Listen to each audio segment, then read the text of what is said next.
Familia, matrimonio y vida privada. En el ámbito sociológico también se analizan las relaciones que tiene cada persona con las otras personas de su alrededor, como por ejemplo su familia, amigos, pareja sentimental, compañeros, vecinos y demás. Una familia es un grupo de personas que está unida por lazos de parentesco o lazos sanguíneos.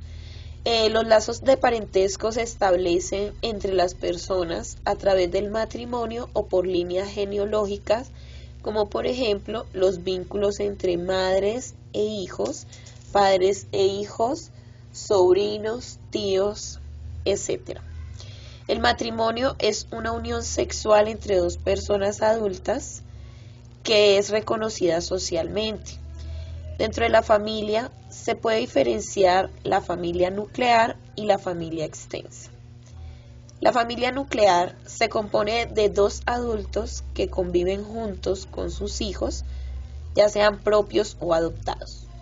La familia extensa es cuando además de los miembros de la familia ya mencionados, es decir, los hijos, también conviven otros parientes en el mismo hogar, pueden ser sobrinos, primos.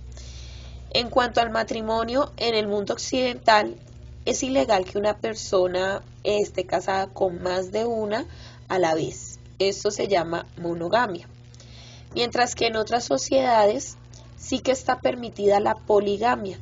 Esto es cuando un hombre puede estar casado con más de una mujer a la vez. A lo largo de la historia, la vida familiar ha ido evolucionando. Una familia del siglo XXI no vive igual que una familia del siglo XVI o siglo XIX. En el desarrollo de la vida familiar se distinguen tres fases desde el siglo XVI hasta el siglo XIX, según el sociólogo histórico Lawrence Stone. En la primera fase, el tipo de familia más común era muy parecido al que conocemos hoy como familia nuclear, pero muy integrada en las relaciones con otros parientes. El sexo dentro del matrimonio solo se consideraba el medio para procrear.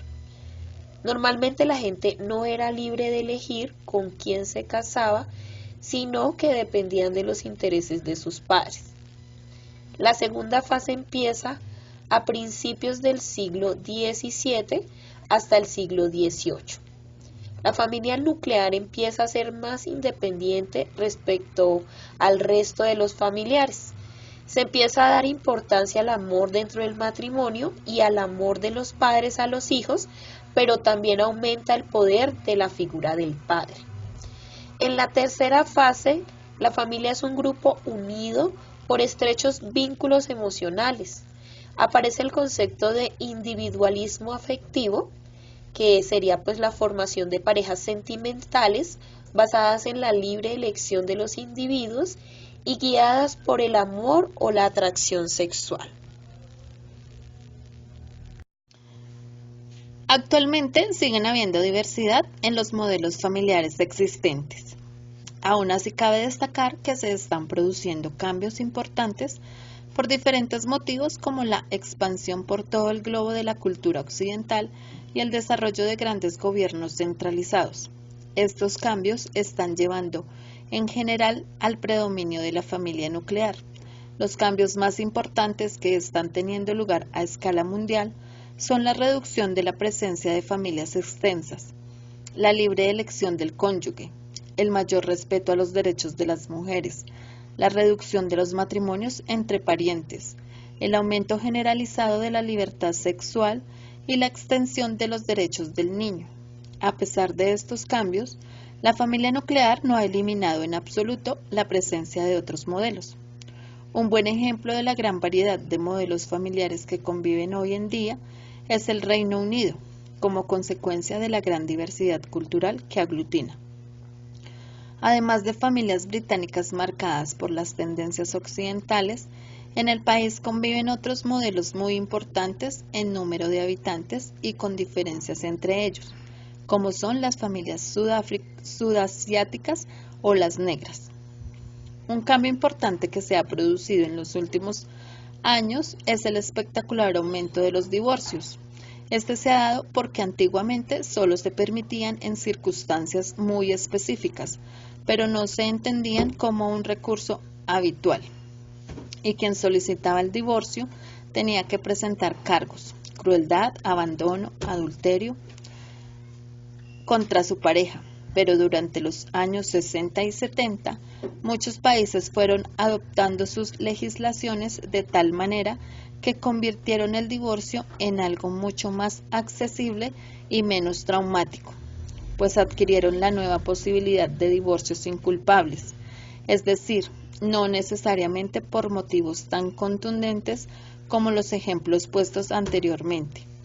El espectacular aumento de los índices de divorcios influyen en la vida de los niños, pues hoy en día ya no es un hecho aislado que muchos padres vivan separados y o con otras parejas. En la actualidad, las mujeres jóvenes sienten curiosidad y deseo por lo estimulante, lo nuevo, el cambio y el riesgo, y tienen un deseo de autonomía. En parte, esto se debe a que ellas disponen de libertades y derechos de los que no disponían sus madres. En general, para las generaciones jóvenes, tanto hombres como mujeres, el matrimonio está perdiendo atractivo. A los niños les afecta directamente el aumento de divorcios. Se puede pensar que no les favorece, pero hay que preguntarse también si el prolongamiento de matrimonios infelices con tal de no divorciarse les hace algún bien. Según un estudio realizado por Judith Wallstein, Joan Neely en los años 80, la gran mayoría de niños padecen una fuerte perturbación emocional durante la época del divorcio, que se manifiesta de distintas maneras según la edad que tengan: confusión, culpabilidad, ira, etc. Sin embargo, pasados 5 años, la mayoría de niños se adapta más o menos bien a su nueva vida, aunque una parte importante de los niños sigue con problemas. El estudio también mostró que cuando los niños se hicieron adultos, la experiencia del divorcio de sus padres influyó en su vida sentimental. Cabe apuntar una dificultad para evaluar los resultados y datos del citado estudio, y es que las actitudes de los niños con respecto al divorcio está cambiando rápidamente. El aumento de los divorcios provoca un aumento de los hogares monoparentales, mayoritariamente encabezados por mujeres. Quien padece esta situación tiene que afrontar a menudo dificultades económicas, falta de tiempo para el cuidado de los hijos y en algunas ocasiones cierto rechazo social. Aún así, hay que destacar que un número minoritario de hogares monoparentales se dan por voluntad propia. Los padres deciden tirar adelante a su hijo sin la ayuda de un cónyuge. Otro fenómeno relacionado con los hogares monoparentales es el del padre ausente. Debido al divorcio con su pareja, el padre tiene poco contacto con sus hijos. Así, estos crecen sin la figura paterna, una figura de autoridad a la que recurrir cuando lo necesiten. Otro rasgo que se deriva del aumento de divorcios es la tendencia a volver a casarse. Estos casos, bastante habituales actualmente, pueden provocar multitud de reacciones y consecuencias en función de la edad del marido y esposa, en función de si tienen hijos o no con sus anteriores parejas, en función de la edad de los hijos si los tienen. En general, las segundas bodas tienen índices de éxitos inferiores a las primeras y por tanto son más numerosos los divorcios en las segundas bodas que en las primeras. La aparición de las segundas nupcias provoca situaciones familiares nuevas a la par complejas. Hay diversos problemas que afrontar. En primer lugar, la existencia de una madre o un padre biológico, aunque no viva con la familia, sigue teniendo contacto e influencia sobre sus hijos. En segundo lugar, que los esfuerzos de entendimiento y cooperación que la pareja divorciada hace por el bien de sus hijos puede verse mermado o puede ponerse a prueba si uno de los dos padres contrae un nuevo matrimonio. Y en tercer lugar, la convivencia obligada de niños procedentes de relaciones distintas que pueden no llevarse bien y no tener las mismas expectativas del nuevo matrimonio. Estos niños pueden tener problemas de una relación con sus hermanastros y con un padrastro o madrastra. La conclusión sobre estos nuevos fenómenos es que aunque los matrimonios puedan romperse con los divorcios, es prácticamente imposible que se rompan todos los vínculos familiares, sobre todo en los casos de matrimonios divorciados pero con hijos comunes. Otro rasgo del momento actual, otro cambio muy importante es el fuerte descenso generalizado de la natalidad comparando datos actuales con otros. Desde hace tan solo 3 o 4 décadas se hace evidente el descenso de los países de la Europa occidental. Esto se debe a que actualmente hay nuevas motivaciones y factores que influyen en la toma de decisiones, factores como el éxito profesional que años atrás tenían menos peso. Hay que mencionar también la cara menos agradable de la familia, y es que existen multitud de casos en que la armonía, calidez en una familia no se consigue. En los casos más extremos en que esto no es así, puede darse consecuencias gravísimas como los abusos sexuales o la violencia doméstica. Los abusos sexuales son un hecho trágico y que se da en un porcentaje inquietante elevado. En la mayoría de los casos son hombres quienes la practican y es una minoría nada significativa con la cantidad de casos en los abusos. Son enfermos mentales, es decir, este fenómeno no se da por perturbación de quien lo lleva a cabo, se trata más bien de una cuestión de poder y dominio sobre el menor, que no puede oponer resistencia física. En muchos casos los abusadores son tímidos y es difícil la relación con otras personas. En estos casos puede pasar que con los abusos no se busquen satisfacer deseos sexuales, sino encontrar el afecto que no se puede obtener de otra forma. Sea como sea, a menudo quien practica abusos sexuales tiene problemas psicológicos complejos y de raíz profunda. Otro aspecto profundamente negativo de la convivencia familiar es la violencia doméstica. También llevada a cabo principalmente por los hombres, se puede definir este fenómeno como la violencia de un miembro de la familia hacia otro. En la mayoría de los casos se trata de hombres que vierten su violencia sobre su esposa o sus hijos. Esto convierte el hogar teórico en un reducto de paz y de seguridad en un sitio potencialmente peligroso. Las causas son variadas y complejas, pero pueden destacarse la desesperación entre la presión por situaciones difíciles, los celos o ansias de control y posesión sobre la mujer, etc.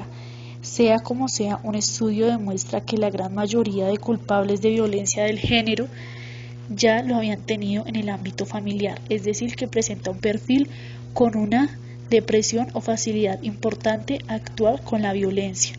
Otro de estos problemas que presenta la familia convencional en la actualidad le han validado muchas críticas y por sus alternativas, por ejemplo las comunas, los que conviven en diversas familias e individuos que se hacen cargo de una manera compartida de la educación de los niños. El ejemplo actual más contundente es el funcionamiento en comunas. Son los kibbutz en Israel. Se trata de comunas formadas por un número variable de personas, desde 50 hasta 2000, que en el cuidado y educación de los niños es la responsabilidad colectiva. Otro tipo de convivencia es que se da en las personas que mantienen relaciones sexuales, pero no comparten una relación sentimental sólida, estable y convencional. Al principio este modelo escandalizó considerablemente a algunos sectores sociales. Sin embargo, en los últimos años se ha extendido mucho en sectores como los estudiantes universitarios. Hoy en día tienen una aceptación total y se ha convertido en una especie de etapa experimental previa al matrimonio. Otro nuevo modelo familiar es el de las familias con padres homosexuales. La relajación de los prejuicios contra los homosexuales se ha permitido que esta situación no levante encendidas polémicas, o por lo menos que estos problemas no impidan el desarrollo del modelo familiar. Hay dos casos de familias con padres homosexuales con hijos, los que viven de relaciones heterosexuales, de las cuales provienen hijos, y los casos en los que el hijo tiene mediante las técnicas como inseminación artificial o la adopción. Por último, cabe destacar otro modelo familiar, la soltería. Hay un grupo importante y creciente de adultos que por circunstancias diversas, divorcios, matrimonios tardíos, propia de decisión que permanece soltero, en general los solteros se destacan por su condición, les otorga mayor libertad y se destacan por su condición, menos de compromiso en el ámbito sexual y más capacidad para centrarse en el ámbito laboral.